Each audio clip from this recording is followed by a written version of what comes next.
Boa tarde, pessoal. Começamos o Jornal Litoral de hoje com um relato de tremores de terra em partes do Vale do Ribeira e litoral sul de São Paulo. Nós temos uns vídeos que foram publicados nas redes sociais, inclusive é um dos destaques da página do Viver em Santos e região. Olha aí essas imagens então. Logo cedo, o Instituto de Sismologia da USP notificou o abalo de magnitude de 3,9 graus na escala Richter, na região de Itariri. Um pouco mais tarde, a Defesa Civil informou que esse abalo foi também sentido em outras cidades do Vale do Ribeira. Várias cidades da região sentiram esse tremor, pessoal. Pois é. Temos também imagens de Miracatu. Coloca aí, por favor, Davidson Carlos. Miracatu também sentiu esse tremor de terra que assustou muita gente hoje cedo nas regiões de Peruíbe. Teve gente também que sentiu o tremor em Praia Grande, Mongaguá, Itanhaém. Essas informações de agora cedo. Pois é, apesar dessas imagens que acabam assustando, afinal de contas a gente não está acostumado com esse tipo de tremor de terra aqui no país, não há registro de ocorrências mais graves por causa deste terremoto, pessoal. Aí as imagens, então, de Miracatu. Ainda nesta edição, a gente vai trazer muito mais informações sobre esse terremoto que atingiu o litoral de São Paulo. Veja outros destaques de hoje.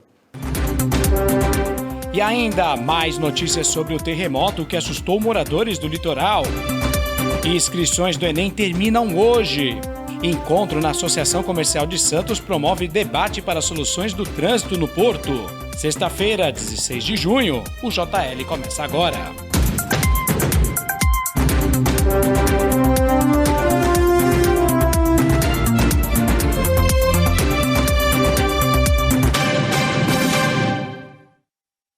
E representantes da Agência de Transporte do Estado de São Paulo, Autoridade Portuária, Ecovias, Polícia Militar Rodoviária e Prefeitura de Santos estiveram reunidos e discutiram questões logísticas que impactam o fluxo de trânsito no maior porto do Brasil. Os acessos rodoviários ao complexo portuário foi tema de um debate na Associação Comercial de Santos. Representantes da Artesp, Ecovias, Polícia Militar Rodoviária, Autoridade Portuária, Prefeitura e CET de Santos se reuniram para falar sobre resoluções para os problemas que cercam o acesso, que envolvem o sistema Anchieta Imigrantes, a entrada da cidade de Santos, o distrito da Alemoa, as perimetrais e as vias internas do porto. O que a gente precisa efetivamente é de um grande investimento nos acessos do porto, numa nova via de acesso Planalto-Baixada, aí falando do ponto de vista rodoviário, né? Aí a gente precisa de obras de infraestrutura, que são obras que são de médio e longo prazo, não são obras que a gente consegue fazer rapidamente. O problema maior mesmo, que é de acesso da imigrantes, esse é um endereçamento que é governo federal, governo estadual, e a gente sabe que isso é uma demanda que é para médio prazo a longo prazo. Quando a gente fala de uma nova ligação entre o Planalto e a Baixada Santista, nós estamos falando de uma via que já é necessária há mais de uma década. O aumento de carga dos últimos anos tem impactado demais o sistema viário e, obviamente, a chegada da carga no Porto de Santos. Hoje, nós temos aqui o sistema Anchieta Imigrantes, com a pista da Anchieta apenas permitindo descida de cargas, ou seja, a Imigrantes não permite. Isso significa que apenas uma pista tem a possibilidade de descida de carga. Se essa pista para, a chegada de carga no Porto de Santos para também. Então é importante que a gente possa ter uma nova ligação do Planalto com a Baixada Santista. O governo do estado tem se manifestado positivamente nesse sentido, os secretários estaduais têm se colocado disponíveis e a expectativa é que a gente possa sim ter uma nova ligação. É um pleito, inclusive, do prefeito Rogério Santos, para que a gente possa trazer cada vez mais desenvolvimento à Baixada Santista e também na relação Porto-Cidade, porque a gente falou de carga, mas é importante dizer que o munícipe santista pega o sistema Anchieta Imigrantes todos os dias, retorna às suas casas vindo de feriado e também por aqui tem o maior terminal de passageiros do Brasil, onde milhares e milhares de passageiros vêm para cá todos os anos. É importante que a gente tenha uma infraestrutura adequada para poder recebê-los na nossa cidade. Bom, já que estamos falando sobre trânsito, fluxo de trânsito, vamos saber como está o sistema Anchieta Imigrantes nesta sexta-feira? Então, a operação em vigor é exatamente ao 12h39, quase agora. A operação é a 5x5 e isso significa que pistas norte e sul da rodovia Imigrantes, pista norte e sul da rodovia Anchieta estão liberadas para o tráfego de veículos. Trocando de tela, vamos às balsas. Santos Guarujá, 15 minutos de cada lado. Lá são 7 embarcações operando lá na ponta da praia, travessia entre Santos e Guarujá. Mais a próxima tela, por gentileza, Davidson Carlos. Bertioga, Guarujá, um pouquinho mais longo hoje, 40 minutos de espera cada lado. Uma embarcação operando, geralmente é 30 minutos. Depois vamos tentar verificar informações aí com o Departamento Hidroviário. E, por fim, Ilhabela, São Sebastião, são 30 minutos de espera do lado de São Sebastião, 45 minutos do lado de Ilhabela. Lá nós temos 6 embarcações operando nesta sexta-feira, comecinho de tarde desta sexta-feira, dia 16 de junho de 2023. As informações das travessias de balsa você pode conferir no site do DH, www.dh.sp.gov.br, e as informações do sistema Anchieta Imigrantes nas redes sociais da Ecovias, tá certo?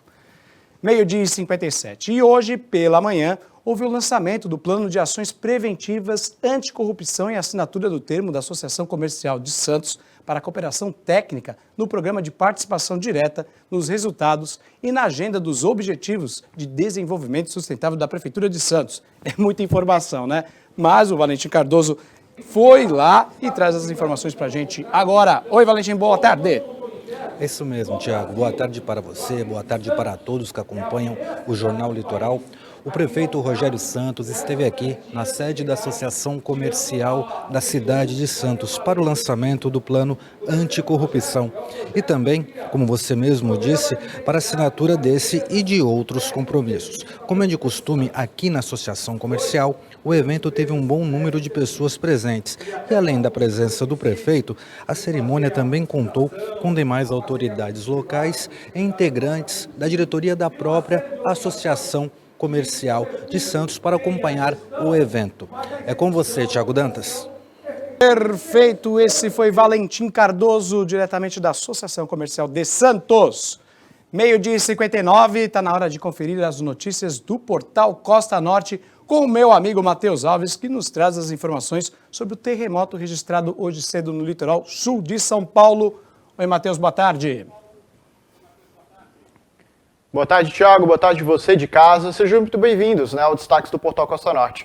E, Tiago, vamos começar atualizando justamente sobre esses casos de terremotos. Vocês podem ver nas imagens, alguns registros de tremores, que aconteceram não só aqui no litoral de São Paulo, mas também na região do Vale do Ribeira. Como eu falei, no Vale do Ribeira, foi o epicentro dos terremotos, foram registrados em Iguape, e puderam ser sentidos a 100 quilômetros de distância desta cidade. Já aqui no litoral de São Paulo, moradores conseguiram registrar e relataram tremores lá em Peruíbe, Mongaguá e também em São Vicente e algumas outras cidades aqui da Baixada Santista e também aqui do começo do litoral norte de São Paulo. Esses registros estão circulando nas redes sociais e, segundo a própria Defesa Civil, os tremores foram de 4,0 na magnitude. Então, segundo a própria sismologia da USP, esses tremores, que variam entre 3,5 até 5,4, normalmente eles não são sentidos. Então, realmente foi uma exceção esse tremor de 4,0 ser sentido tanto no litoral de São Paulo quanto na região do Vale do Ribeira. E apesar disso, não foi registrado nenhuma vítima e também nenhum registro de danos a estruturas aqui da região de São Paulo. E o próximo destaque de hoje? E para a gente finalizar, Tiago, vamos falar sobre um caso, o segundo caso de gripe aviária que foi registrado em Ubatuba, litoral norte de São Paulo. Ainda não foi confirmado pelo Ministério da Agricultura e Pecuária, mas a própria gestão municipal, o Poder Público voltado para a Saúde de Ubatuba, confirmou o segundo caso. 2 turistas, eles avistaram uma ave que estava com ferimentos, pegaram essa ave e levaram até as autoridades, especialistas sobre o assunto. A ave ela morreu, e depois foram feitos alguns exames e foi constatado realmente o segundo caso de gripe aviária na cidade de Ubatuba. Essas pessoas que tiveram contato, né, com essas aves, com a ave, né, com a segunda ave, está sendo monitorada de perto pela vigilância epidemiológica da cidade de Ubatuba. Eles vão ser monitorados por 10 dias. Se nenhum desses dias eles não surtirem nenhum tipo de efeito, de algum tipo de sintoma, né, nesses 10 dias eles vão ser liberados, tá? Lembrando que apesar da taxa de letalidade ser até alta, 52% de morte, né, no caso, houveram poucos registros de casos de humanos pegando, né, contraindo esta doença. E apesar disso, né, essa doença não pode ser transmitida de humano para humano, tá? Somente de animal para ave. Perfeito, Matheus Alves. Muito obrigado pelas suas informações hoje. A gente volta na segunda-feira com você. Obrigado, viu? Então, esse foi Matheus Alves conversando conosco diretamente da redação do portal Costa Norte.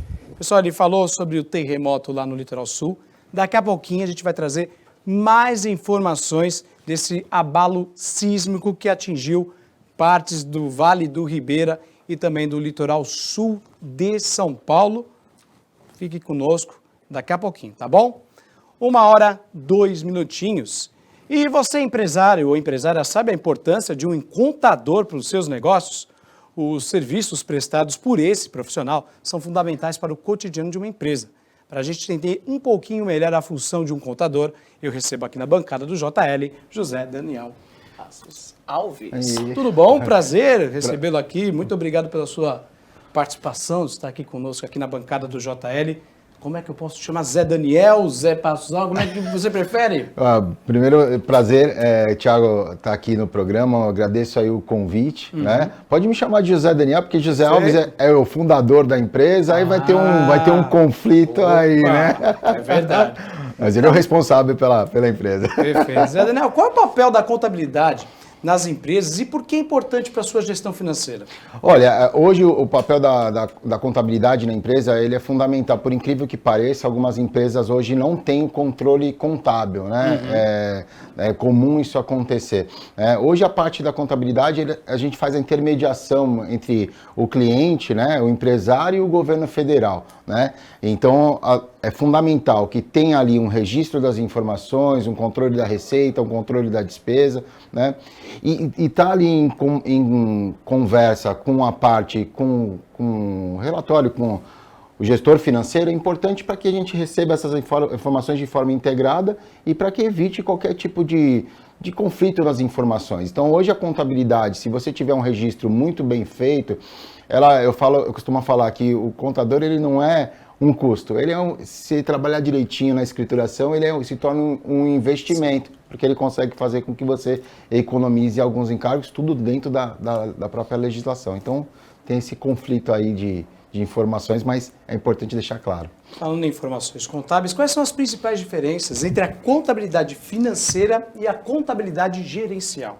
Legal, é bom, excelente dúvida, Thiago. A contabilidade financeira hoje é mais o dia a dia, contas a pagar, a receber. Certo. O gerencial, quando a gente trabalha com a parte gerencial, é mais ali para ter relatórios, ter informações para tomada de decisões, né? Para tentar ver o fluxo de caixa, como que está a previsão do faturamento, a previsão do contas a pagar, a previsão do contas a receber, como que estão as suas margens em questão de centro de custo, ali se o seu custo está alto, se o seu custo com a tua folha de pagamento está alto, está baixo. Muitas vezes a gerencial é importante na tomada de decisão. Às vezes você acha ali que você está tendo, houve uma queda de faturamento, por isso que eu não estou tendo lucratividade. E de repente, nem sempre a queda do faturamento ela espelha essa queda de lucratividade, mas as suas despesas podem estar altas. Então a gerencial ela faz mais esse controle mesmo. Agora, aí chega no final do mês, é claro, estamos agora no dia 16, mas daqui uns dias, né, 14 dias, estaremos chegando no final do mês, e aí tem aquelas demonstrações financeiras, aquela papelada, nota fiscal, que às vezes cria até um arrepio no comerciante, no empresário. Que demonstrações, que tipo de documentação o empresário, o comerciante tem que entregar para vocês no final do mês? Olha, É assim, né? Existe uma cultura antiga, porque a gente vive ainda numa crença ainda da questão do papel. Hoje, todos os meios são eletrônicos, né? A nota fiscal eletrônica ajudou muito, inclusive. Exatamente. Então, assim, quando você chega para fazer uma compra, seja no mercado, né? Seja ali numa loja de eletrodomésticos, quando você termina de fazer a compra, no cadastro lá já está o CPF, você já recebe automaticamente esse documento fiscal diretamente por e-mail. Sim. Né? Hoje lá na contabilidade a gente consegue baixar essas informações em tempo real. Então, hoje não tem tanta necessidade de enviar os documentos. Né? Principalmente lá no escritório a gente abomina o uso de papel. Os meios são os eletrônicos. Então, para recebimento de informação a gente baixa tudo do Estado, da Receita Federal, as notas fiscais ali de entrada e de saída, e antigamente precisava mandar o extrato bancário. Hoje também a gente trabalha com o operador bancário, que nos dá acesso ao extrato, né? E a gente consegue consultar essas informações de forma automática. Então, antigamente tinha que mandar ali as notas fiscais, manda no final do mês, notas fiscais. Não, perdoa, tá me interrompendo, mas imagina. O que acontece? Meu pai e meu tio são comerciantes, né? E eu trabalhei muitos anos com eles lá numa loja de material de construção em Cubatão. E aí, todo final de mês, aquela correria, era nota fiscal, cupom fiscal, era uma loucura para enviar aquele malote pro contador. Era terrível. Imagina o mercado, a gente tinha os nossos clientes como mercado, né? Eles, no final do mês, levavam caixas, assim, que era dos cupons fiscais e as meninas lá, nossa, era uma loucura, né? Então, hoje, as ferramentas puxam essas informações, mas era muito papel. Nossa. Você ter uma ideia, a gente tinha uma sala lá no escritório que foi desativada e ela era uma sala com arquivo deslizante só de documentos. Nossa. Eram 40 metros quadrados com arquivo deslizante só com o papel. Hoje essa sala foi desativada, a gente está dando aí um novo andamento para ela, para uma sala de descanso, nada melhor, né? Transformação. Exatamente. O nosso tempo é curto, mas eu vou pedir para que você, olhando naquela câmera, por gentileza, fale de uma forma resumida a importância do trabalho de um contador para uma empresa, o dia a dia de uma empresa. Olha, Thiago, é muito importante, mais do que o trabalho do contador, é que o empresário ele também esteja acompanhando, né? Eu falo que é importante, acompanhe o seu contador mensalmente. Lá a gente tem a cultura de uma vez por mês apresentar uma consultiva onde a gente demonstra todas as escriturações feitas, né? E o contador ele não é um simples emissor de guias, né? Ele tem que fazer a escrituração. Então, tenha a sua escrituração contábil feita, exija ali uma demonstração da escrituração feita e de um resultado de uma consultiva para que você possa tomar as suas melhores decisões. E é o que eu sempre falo, e como eu falei no começo e repito, o contador ele é um parceiro e ele não é um custo, ele é um investimento para que você possa ter a melhor tomada de decisão. Então, consulte seu contador e peça ali um relatório mensal ali de uma consultiva para que acompanhe a escrituração para que você fique tranquilo. Perfeito, esse foi Zé Daniel. Obrigado. Muito obrigado pela sua participação. Obrigado. Pessoal, a entrevista do Zé Daniel estará daqui a pouquinho disponível no nosso canal do YouTube. Acesse youtube.com/Jornal Litoral.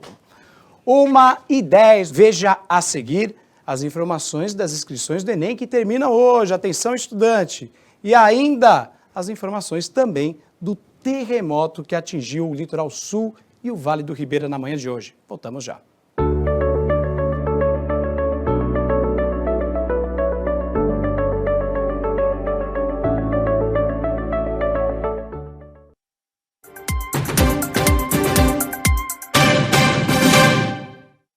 Hora 12 minutinhos, nós voltamos a falar dos tremores de terra, um terremoto que atingiu o litoral sul e parte do Vale do Ribeira. Então a gente vai conversar ao vivo com a geógrafa Yara Rosa, que inclusive está lá na cidade de Peruíbe, um dos locais que também sentiram tremor de terra na manhã de hoje. Oi, Yara, boa tarde. Boa tarde, Thiago. Yara, como é que foi isso? 8 horas da manhã, houve um princípio de tremor. Como é que foi isso aí para vocês? Conta pra gente. Olha, registrou 8h22, foi bem a hora que eu ia tomar café e eu peguei o celular para ver o horário para ir para a aula de yoga. E aí eu olhei e falei, nossa, tremor. E aí tava tendo assim, a janela tava batendo, mas eu não sabia assim se era isso mesmo, sabe? Se era vento, se era tremor.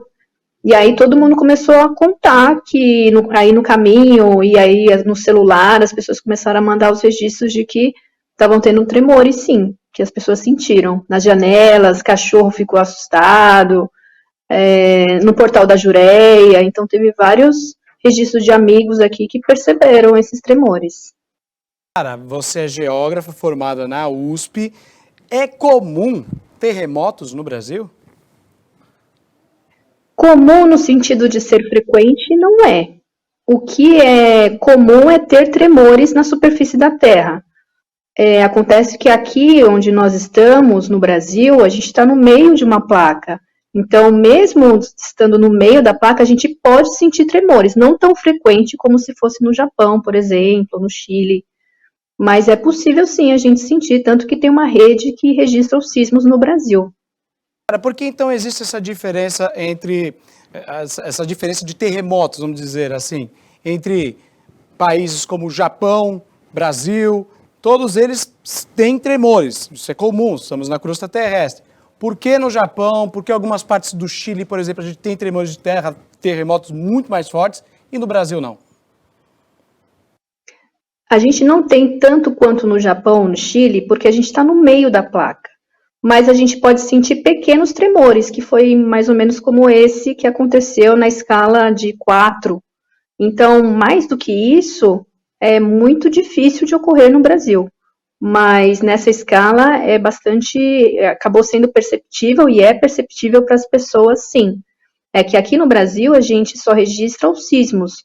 Não desconheço registros de percepção das pessoas. No Japão se registra a percepção com os sismos, porque aí te dá um grau melhor de saber o que está acontecendo. A gente fica aqui sabendo de boca a boca, né? Mas a gente não tem essa medida pela percepção das pessoas, que é o que aconteceu hoje. Bom, eu tenho informações que tem algumas partes do Brasil, por exemplo, o norte de Minas Gerais, parte do Nordeste, eles registram até com certa frequência tremores de terra. O Vale do Ribeira, o Litoral Sul, também tem esse histórico? O registro é muito, o que tem, que foi perceptível para as pessoas, foi muito pouco, não se sabia até então. Então, o que a gente tem foi esse registro, né, recente e que atingiu pessoas. Mas podem acontecer registros de não atingir pessoas, sabe? Então, pode ser de uma escala menor e que não foi perceptível, mas acontecer sismos nessa região é super possível. Em qualquer parte da superfície da Terra, em qualquer parte do Brasil, é possível acontecer. Agora, falando naquela numeração da escala Richter, o que significa aquilo? O tremor hoje aqui na Baixada, no Litoral Sul e no Vale do Ribeira atingiu 4 graus na escala Richter. Isso significa o quê? E, emendando já em outra pergunta, terremotos mais fortes, qual o número da escala? Da escala Richter 4, o Richter foi um cara que criou uma escala na Califórnia e que a partir de instrumentos se registra que tem entre 2 até 9. Esse registrado 4, o que significa esse 4? Seria numa escala assim, verde, amarelo, laranja, seria do grau assim, seria como se fosse amarelo. Não é perceptível para as pessoas, mas não é possível de causar grandes estragos. Se fosse 5, aí é mais possível de abalar as estruturas da casa das pessoas, por exemplo. Não é o caso.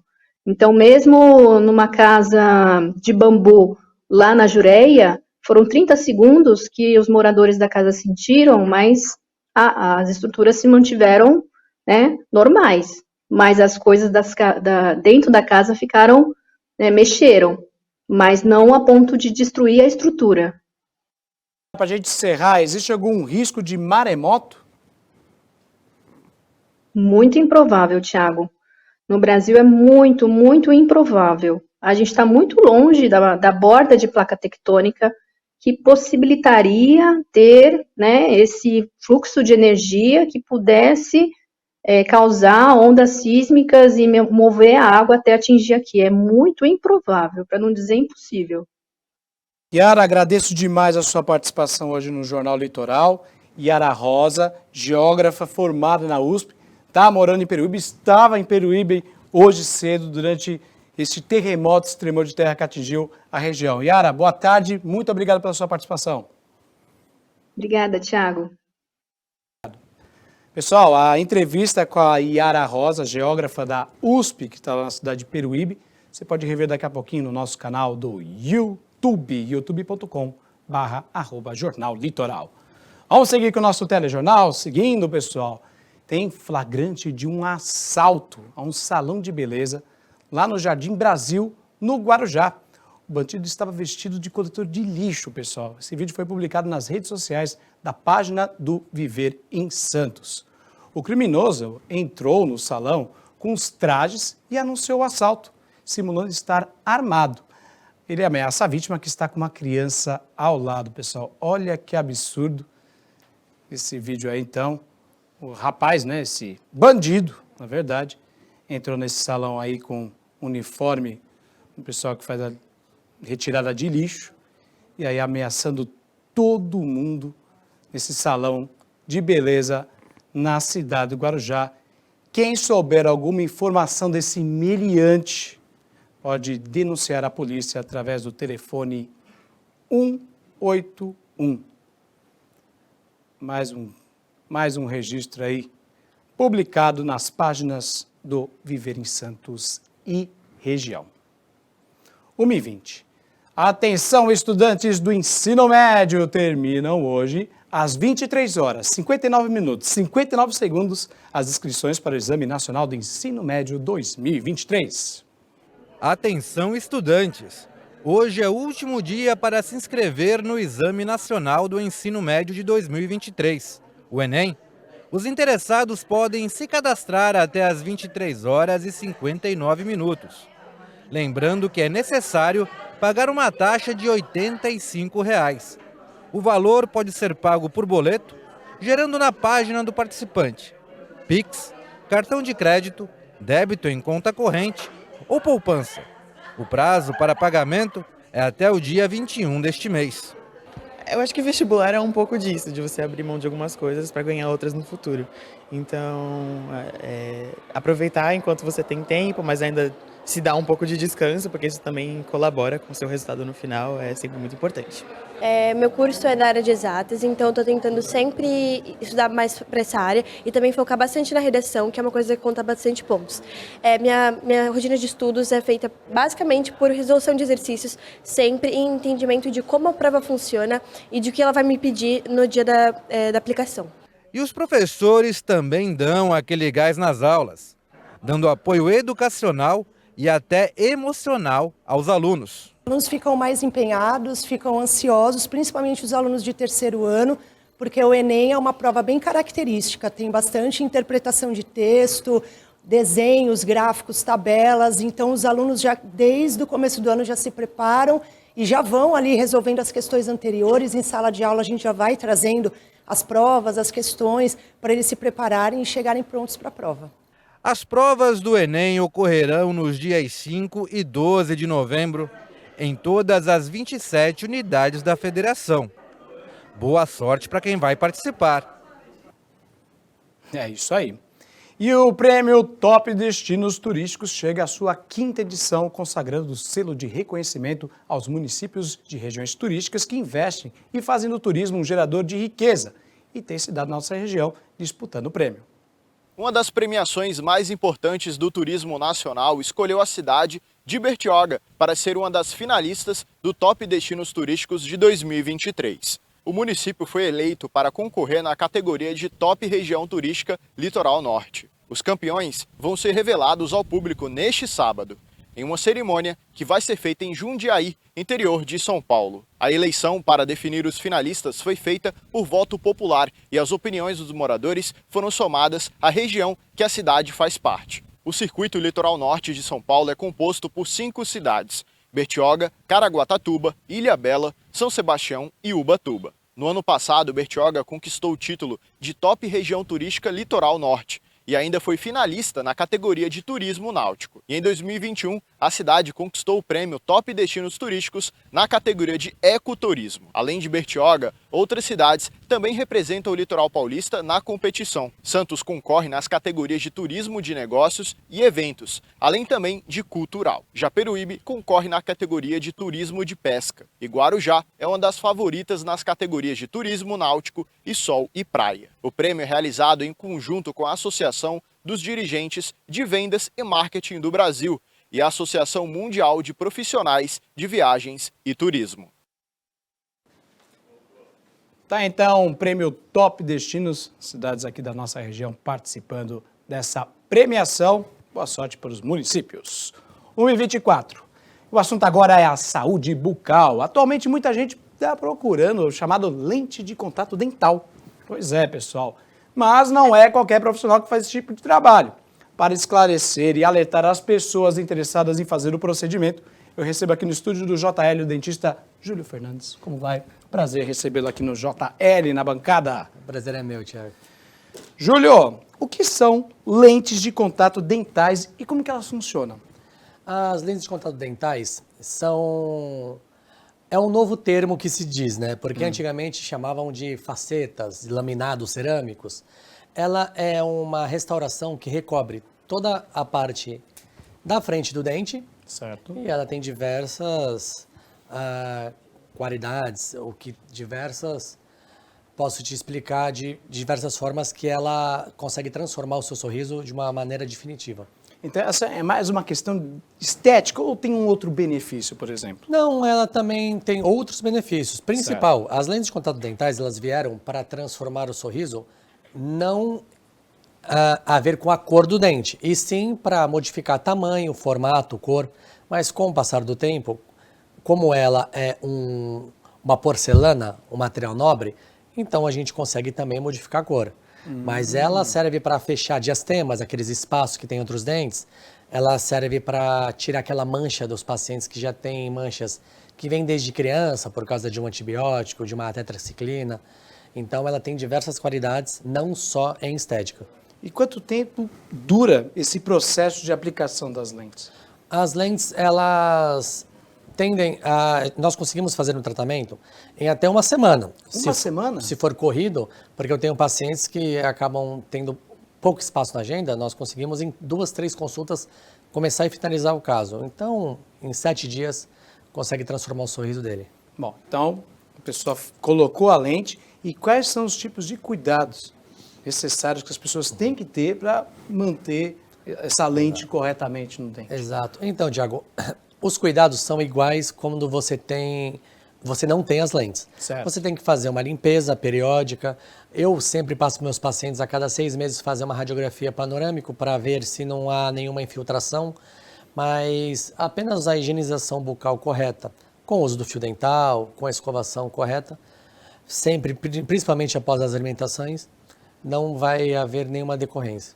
Existe alguma diferença entre lentes de contato dentais e aquelas facetas de porcelana?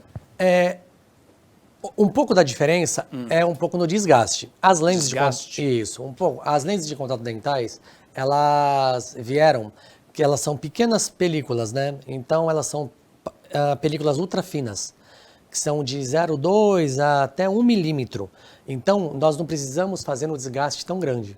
Então é quase mínimo, às vezes sem desgaste. Já as facetas, existem os desgastes que não envolvem só a parte da frente do dente. Então ela acaba invadindo um pouquinho mais o espaço. Mas isso é só com uma avaliação que a gente consegue determinar qual é o melhor tratamento.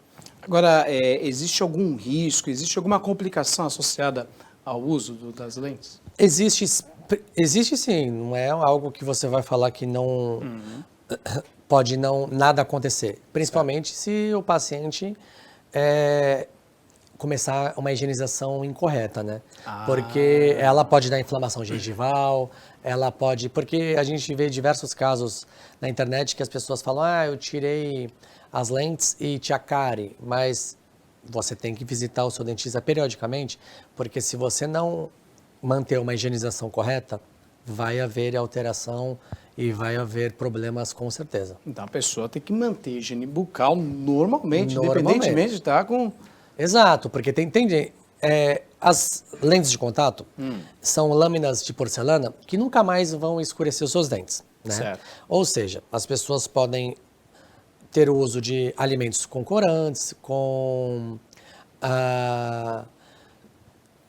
infelizmente, o fumante não vai ver o dente amarelado. Porém, isso não quer dizer que um dente branco é um dente saudável. É verdade. Né? É o principal motivo que eu falo e eu prego que nem sempre um dente branco é um dente saudável.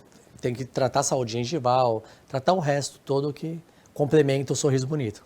Então, recapitulando, o pessoal que quer dar aquela melhorada no sorriso, vamos dizer assim, fuma, tem lá suas manchas nos dentes, toma um medicamento quando é da criança, enfim, acaba manchando o esmalte dentário. Esmalte, Exato, é isso mesmo? Esmalte dentário. Então, a lente serve para isso. Ela serve para pequenas imperfeições, para a gente alinhar os dentes, né? Para dentes que estão separados e o paciente já não quer mais usar o aparelho. Nós conseguimos fechar esse espaço com as lentes.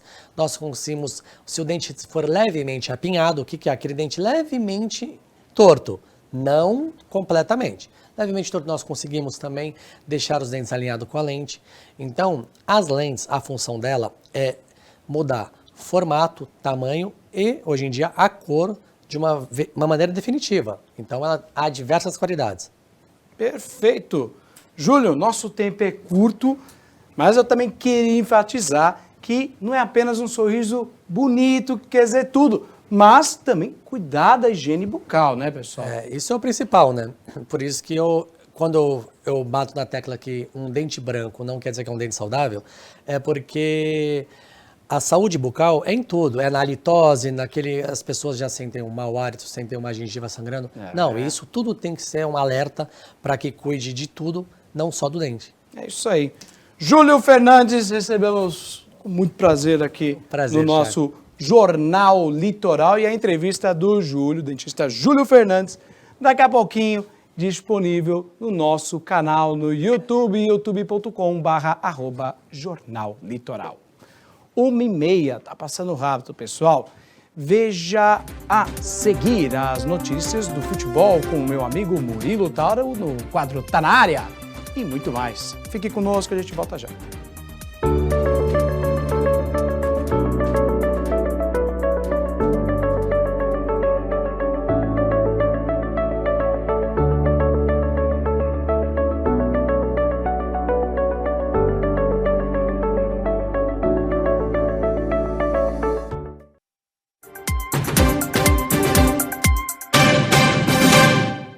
Pois é, final de semana chegando, pessoal, e terá Arraiá na Praia.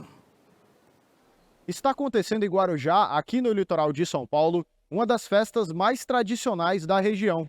O Arraiá da Prainha Branca é organizado por associações locais e pela comunidade e tem como objetivo arrecadar fundos para projetos locais. Quem passar pelo evento vai poder provar de comidas e bebidas típicas, além de assistir a apresentações de quadrilha e muita música ao vivo. A tradição do Arraiá remete a tempos antigos, quando a festa era feita com lampiões a querosene e vitrolas de pilha, e tem sido passada de geração em geração. Lembrar do que os antepassados ensinaram é um legado que, se depender dos moradores da Prainha Branca, nunca será esquecido. Assim, muito importante, depois dessa onda da Covid, a gente ficou sem festejos, né, tradicionais, e retomando com o festejo junino foi super maravilhoso, né, poder recebermos os turistas dentro da nossa comunidade, mostrando para eles que ainda damos continuidade à tradição, né? A nossa comunidade, ela é uma comunidade muito festeira, que ainda cultiva todas as tradições que nós conhecemos, né, dos nossos antepassados. O Arraiá conta com mais ou menos 50 pessoas da organização, entre moradores e diversos empresários locais. Inclusive, todas as comidas típicas foram feitas pelos moradores e doados ao evento. As quadrilhas são alguns dos pontos altos da festa, Neste ano, foram 24 pares de dançarinos de 10 a 67 anos. Inclusive, todos eles se prepararam semanas antes para dar um verdadeiro show no Arraiá da Prainha Branca. Você tá vendo aqui a tarde aqui, Arraiá na praia, mas também tem show em Cubatão. Então, alô, fãs de samba e pagode. O cantor Mumuzinha tem um recado para você. Fala, meu povo de Cubatão, Mumuzinho falando. Dia 16 de junho, estarei no Cartódromo, cantando os meus maiores sucessos para vocês. Aguardo vocês aí, tamo junto, valeu. E Mumuzinho hoje no Cartódromo Municipal de Cubatão, que fica atrás do Paço Municipal de Cubatão, na rua Embaixador Pedro de Toledo. Não perca, Mumuzinho em Cubatão. Tá na hora do nosso quadro Tá na Área.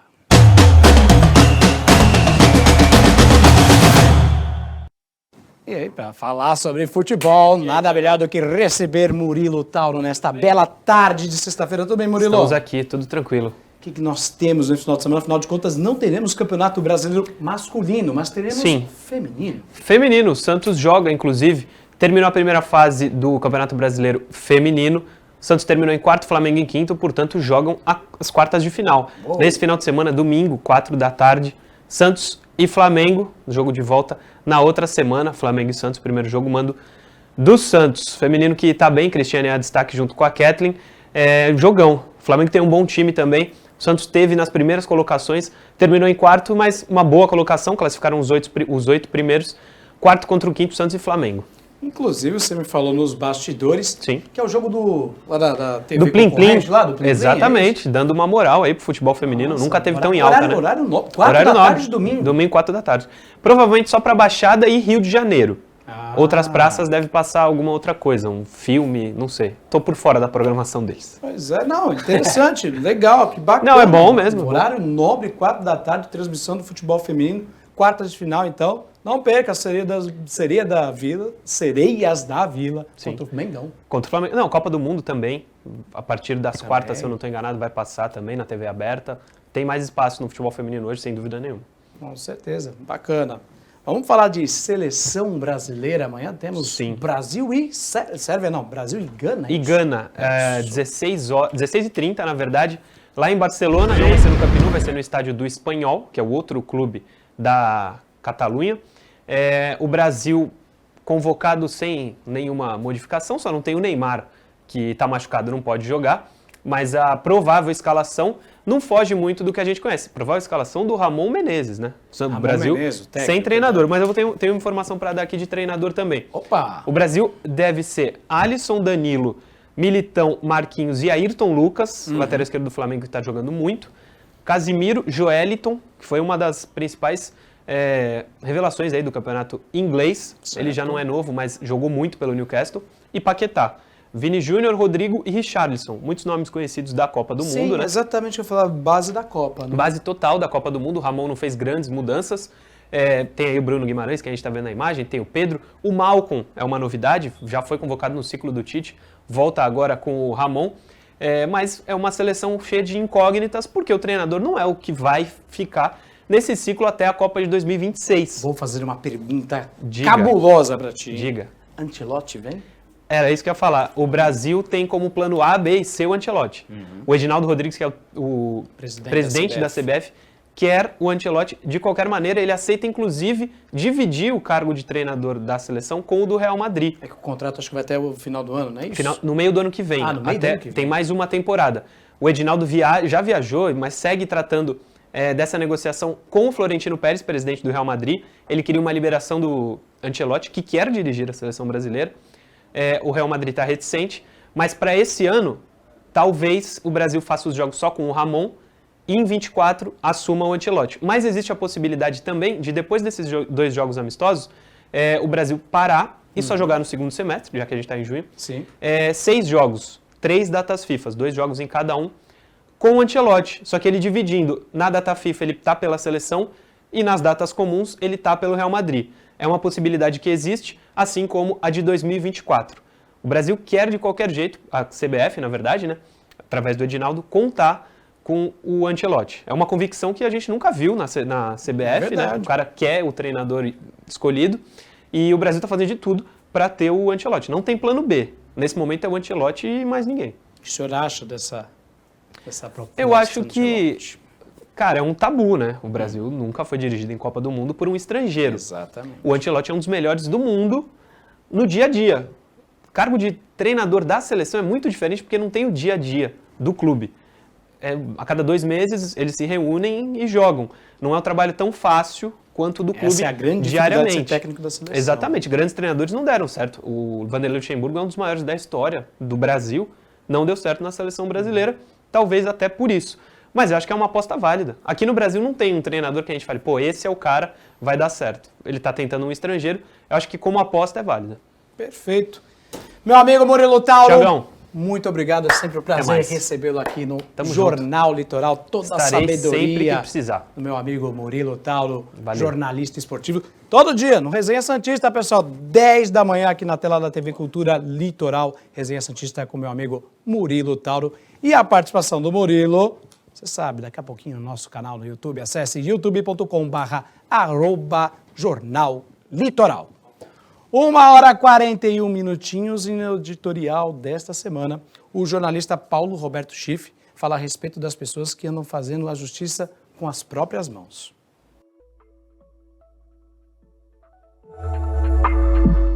Só nos últimos dias, nesta semana, por exemplo, em Vila Valença, em São Vicente, uma pessoa com bengala foi ajudar uma vítima de um assalto e deu bengaladas no assaltante que acabou preso.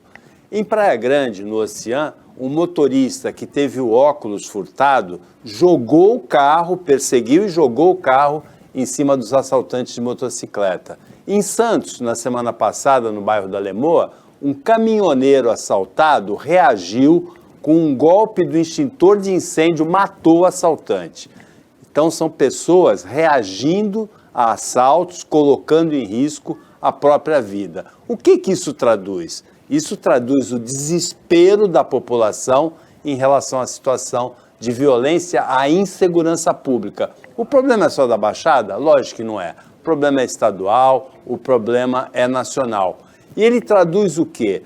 A ausência absoluta de uma política nacional de segurança pública.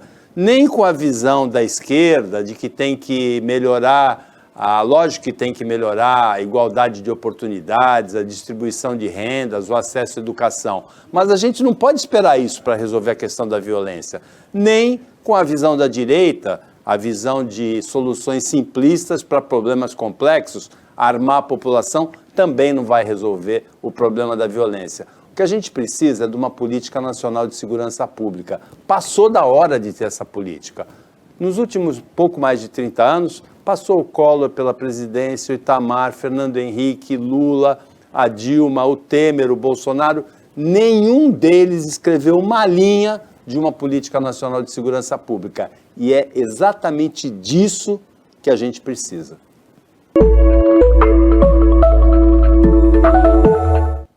Esse foi Paulo Roberto Schiff a respeito desse assunto absurdo, pessoal.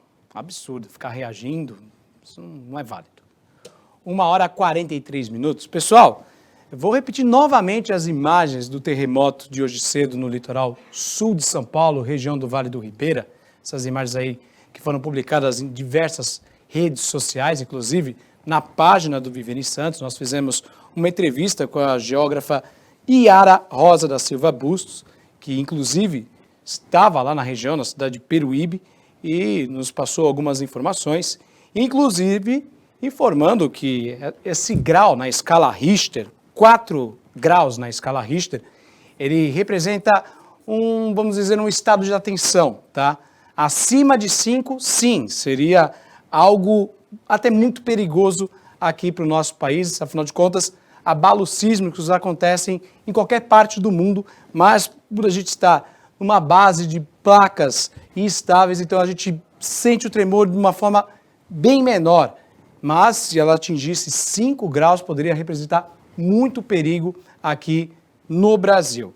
Ela também informou que não existe risco de maremoto, então fique ligado nessa informação. Não cai em qualquer conversa, tem pessoas que acabam espalhando algumas informações que não são verídicas. Não temos risco de maremoto por causa deste terremoto que aconteceu hoje cedo aqui no Vale do Ribeira, no litoral sul de São Paulo, tá certo? 1h45 e dessa forma a gente encerra a edição de hoje. Reveja o nosso conteúdo no canal da TV Cultura Litoral no YouTube, acesse lá o youtube.com/Jornal Litoral e as notícias da nossa região estão no portal Costa Norte, costanorte.com.br. Agradeço sua companhia. Vem aí Paulo Roberto Schiff com o programa Opinião. Bom final de semana para você, fique com Deus e até mais.